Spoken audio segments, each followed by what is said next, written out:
अवधूत चिंतन श्री गुरुदेव दत्त श्री स्वामी समर्थ. नमस्कार, मी माझ्या श्री सोना चॅनलमध्ये आपले स्वागत करत आहे. आज मी आपल्याला स्वप्न शुभ की अशुभ याबद्दल सांगणार आहे. चला तर मग जाणून घेऊया स्वप्न शुभ की अशुभ. स्वप्नात नंदी दिसली तर सौभाग्य वाढते.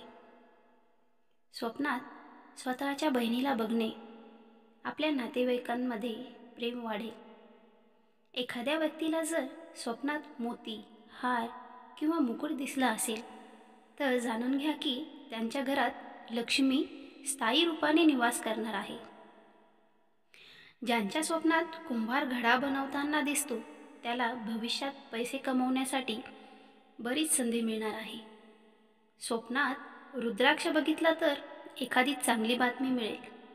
स्वप्नात जर तुम्ही कोणाला पैसे उधार देताना पाहत आहेत तर तुम्हाला लवकरच पैसे मिळणार आहेत. श्री स्वामी समर्थ. धन्यवाद.